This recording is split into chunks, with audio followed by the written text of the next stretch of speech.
자, 이번 시간에는 2019년도 6월에 시행된 고등학교 1학년 모의평가 한번 풀이해 보도록 하겠습니다. 먼저 본문 정리부터 하고 갈게요.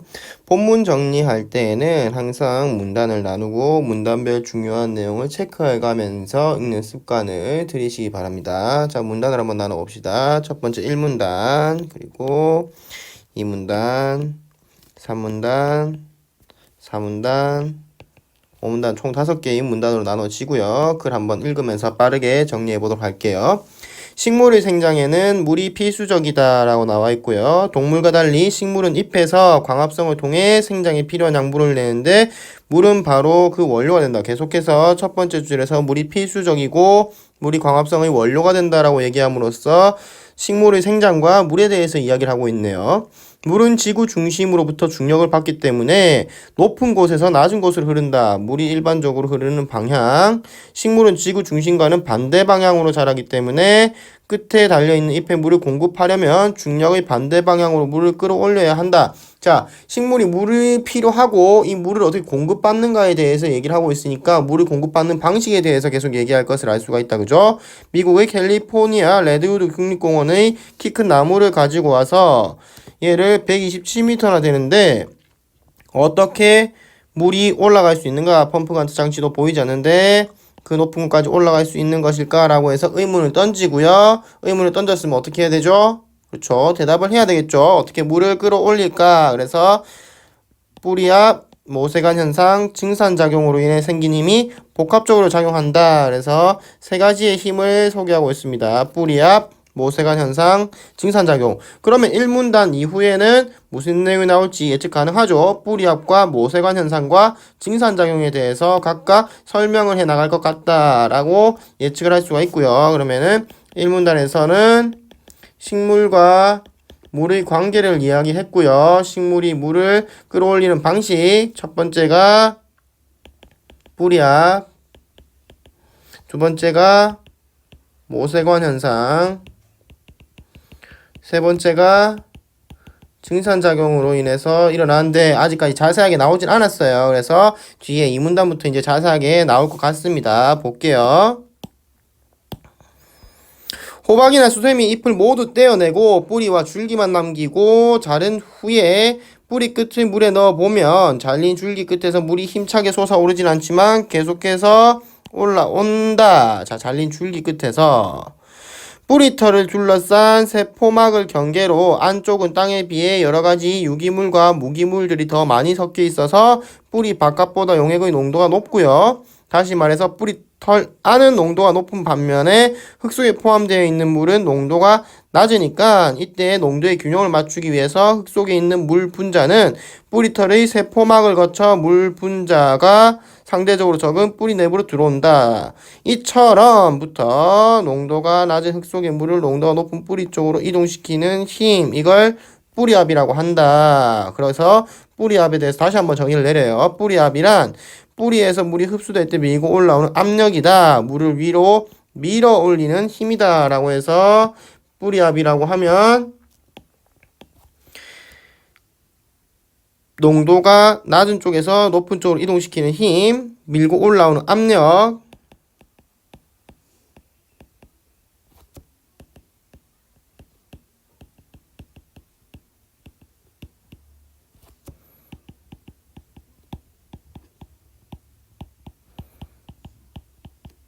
이라고 이 문단에서 지금 정의를 내려주고 있네요. 이제 3문단으로 넘어가 볼게요. 물이 담긴 그릇에 가는 유리관을 꽂아보면 유리관을 따라서 물이 올라가는 것을 관찰할 수 있다. 자, 유리관을 따라서 물이 올라가는 걸 관찰할 수 있다. 이처럼 가는 관과 같은 통로를 따라서 액체가 올라가거나 내려가는 것, 모세관 현상 두 번째에 나왔네요. 가는 관과 같은 통로를 따라서 액체가 올라가거나 내려가는 것, 모세관 현상은 물 분자와 모세관 벽이 결합하려는 힘이 물 분자끼리 결합하려는 힘보다 더 크기 때문에 일어난다라고 해서 일어나는 원리 설명하고 있고요. 관이 가늘어질수록 올라가는 높이가 높아진다. 자, 눈으로 보이지 않을 만큼 75 마이크로미터, 그죠? 가늘어 눈으로 볼 수 없다. 그래서 이것도 물을 밀어 올리는 힘이 생기네요. 그래서 3문단에서는 모세관 현상에 대해서 설명을 하고 있고요. 또 가는 관을 따라서 액체가 올라가거나 내려가는 현상.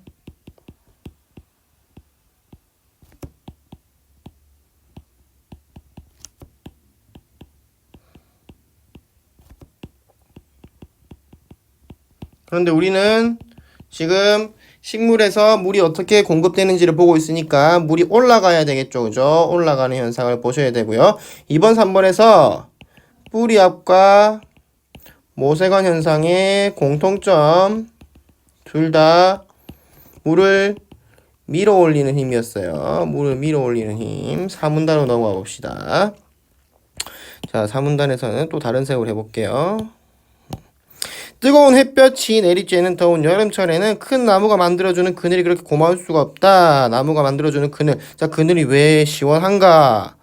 나무의 잎은 물을 수증기 상태로 공기 중으로 내보내는데 물이 주위에 열을 흡수하기 때문에 나무의 그늘 아래가 건물이 만드는 그늘보다 훨씬 시원한 것이다. 식물의 잎에는 기공, 자 기공이라는 게 나왔고요. 증산작용 안 나왔으니까 기공과 증산작용이 연관될 것이다 라고 우리 예측할 수 있겠죠.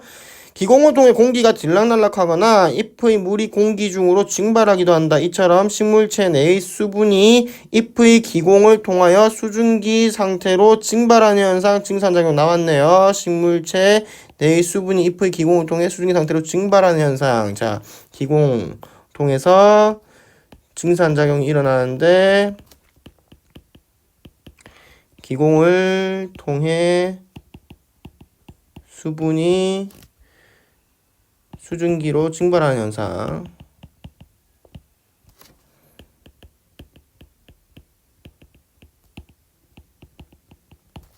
자, 가로 세로가 10곱 10cm 저쪽에서 밑에 부분에서는 물을 굉장히 많이 증발시킨다라는 얘기가 나오고요. 5문단으로 넘어가 볼게요. 기공의 크기는 식물의 종류에 따라 다르다. 8마이크로미터, 16마이크로미터 밖에 안 된다. 그래서 1제곱센티미터에는 5만 개나 있고 잎의 뒤쪽에 있다. 이 기공을 통해서 증발해버리는데 지금 아직까지 증산작용을 통해서 어떻게 물이 끌어올려지는지 안 나왔다. 그죠? 증산작용은 물을 식물체 밖으로 내보내는 작용인데 뿌리에서 흡수된 물이 줄기를 거쳐 잎까지 올라오는 원동력이래요. 이제 여기서 나왔어요. 잎까지 올라가는 원동력이다. 잎의 세포에는 물이 공기 중으로 증발하면서 아래쪽 물 분자를 끌어올리는 현상. 물 분자들은 서로 잡아당기는 힘으로써 연결되는데 이는 물 기둥을 형성하는 것과 같다. 그래서 물 기둥을 형성하는 것과 같다. 사슬처럼 연결된 물 기둥의 한쪽 끝을 이루는 물 분자가 잎의 기공을 통해 빠져나가면 아래쪽 물 분자가 끌어올려지는 것이다. 자, 증산작용에 의한 힘은 잡아당기는 힘으로 가장 큰 힘이다. 자, 이 부분 중요하겠네요. 자, 밀어 올리는 힘이었죠. 뿌리 앞과 모세관 현상. 그죠? 뿌리 앞과 모세관 현상은 밀어 올리는 힘이었는데 증산작용은 끌어올리는 힘이다. 그리고 가장 큰 힘이라고 됐네요. 그래서 여기까지 본문 정리하고 이제 문제풀이 한번 해보도록 하겠습니다. 자, 이번에는 문제풀이를 한번 해보도록 할게요. 16번 윗글의 내용과 일치하지 않는 것은 자 사실 일치 문제고요. 이런 문제를 풀 때는 본인의 머릿속에 남아있는 기억을 가지고 푸는 게 아니라 그 내용이 어느 문단에서 몇 번째 줄에 있는지 정확하게 근거를 찾아가면서 푸셔야 됩니다. 16번에 1번부터 한번 볼게요. 식물의 종류에 따라 기공의 크기가 다르다라는 부분이 나와 있는데 이 부분은 5문단에 나와 있습니다. 5문단 첫 번째 줄 보시면은 기공의 크기는 식물의 종류에 따라 다른데 라고 해서 첫 번째 줄에 나와 있음을 알 수가 있죠. 그래서 5문단 첫 번째 줄에 나와 있음을 봤고요. 2번 식물의 뿌리압은 중력과 동일한 방향으로 작용한다. 중력과 연관된 내용은 1문단에 있었습니다. 1문단 가보시면은 자, 세 번째 줄부터 중력을 받기 때문에 높은 곳에서 낮은 곳으로 흐르지만 식물은 지구 중심과는 반대 방향으로 자란다. 따라서 식물이 줄기 끝에 달려있는 잎에 물을 공급하려면 중력의 반대 방향으로 물을 끌어올려야 한다라고 되어 있죠. 그죠? 그래서 식물의 뿌리압은 끌어올릴 때의 중력과 반대 방향으로 작용해야 되겠네요. 답은 2번이 되겠고요. 3번 식물이 광합성 작용을 하기 위해서는 반드시 물이 필요하다라고 나와 있는데 1번 문단에 가보시면은 첫 번째 줄부터 물이 필수적이고요. 광합성을 통해서 생장에 필요한 양분을 만들어낸다고 했고 물은 바로 그 원료가 된다라고 해서 3번에 근거 되겠네요. 그래서 1문에 나와 있다. 뿌리에서 잎까지 물 분자들은 사슬처럼 서로 연결되어 있다라고 되어 있는데 5문단 가보시면은 물 분자들은 서로 잡아당긴 힘으로써 연결되는데 물 기둥을 형성한다. 사슬처럼 연결된 물 기둥의 한쪽 끝을 이루는 물 분자가 기공을 통해 빠져나가다. 증산작용을 말하죠. 그래서 사슬처럼 서로 연결되어 있다라는 것은 5문단에서 확인할 수 있고요. 물관 내에서 물 분자와 모세관 벽이 결합하려는 힘으로 물이 위로 이동한다라고 하는 것은 우리가 모세관 현상으로 봤었습니다. 그래서 모세관 현상은 우리가 3문단에 있죠. 유리관을 따라서 물이 올라가는 것을 관찰할 수 있다. 그래서 3문단에서 가는 관과 같은 통로를 따라서 액체가 올라가거나 내려가는 것을 모세관 현상이라고 한다. 그래서 물관 내에서 물 분자와 모세관 벽이 결합하는 힘으로 물이 위로 이동한다는 것은 모세관 현상에 관련된 문제 설명이었고요. 그래서 3문단에서 찾아볼 수 있었습니다. 그래서 16번에는 정답이 2번이 되겠네요. 17번으로 넘어가 볼게요. A와 보기를 이해한 것으로 적절하지 않은 것은 17번에서 삼투 현상에 대해서 이야기하고 있습니다. 용액의 농도가 낮은 곳에서 높은 곳으로 선택적 투과성망을 통해 물이 이동하는 현상이다. 이때 물이 이동하는 힘을 삼투압이라 하며 용액의 농도에 따라 비례한다. 자, A에서 우리가 뿌리압 현상을 이야기하고 있었는데 뿌리압을 보시면은 여기서 통과하는 막이 하나 있었죠. 그게 뿌리 털이라고 나와 있었어요. 뿌리털을 둘러싼 세포막을 경계로 했다. 그래서 뿌리털을 둘러싼 세포막은 선택적 투과성망 역할을 한다라는 부분이 적합하다고 볼 수 있을 거고요. 이 문단 소금물에 소금을 추가하면 배추에서 빠져나오는 물의 이동하는 힘이 커진다라고 나와 있는데 이 부분 어디 나와 있냐면 보기의 세 번째 줄 이 힘은 용액의 농도에 따라 비례한다라고 되어 있으니까 농도가 진해지면 힘이 커진다. 그죠? 소금을 추가하면은 농도가 높아지는 거고 힘이 커진다라고 볼 수 있겠습니다. 3번 선택적 투과성망을 흙 속의 물 분자는 통과할 수 있지만 소금 입자는 통과할 수 없다. 선택적 투과성망을 통해 물이 이동하는 현상이라고 보기에 나와 있고요. 그래서 물 분자는 통과할 수 있지만 입자는 통과할 수 없다라는 부분 맞네요. 4번 흙 속의 물과 배추의 물이 이동하면 뿌리털 안의 용액과 소금물의 농도는 어떻게 될까요? 물이 이동해서 유입되는 거니까 소금물의 농도는 물이 높아지는 거니까 낮아질 거고 뿌리털 안의 용액도 낮아지겠죠. 그죠? 그래서 적절하지 않은 것 4번이겠고요. 5번 뿌리가 흙 속의 물을 흡수하는 것과 배추에서 물이 빠져나오는 것은 용액의 농도 차이 때문에 발생한다라고 삼투 현상이란 용액의 농도가 낮은 곳에서 높은 곳으로 이동한다라고 나와 있고요. 그 다음에 A에서도 농도의 균형을 맞추기 위해서 이동한다라고 나와 있으니까 농도 차이 때문에 발생하는 것이 맞겠네요. 다음 이제 18번으로 넘어가 봅시다.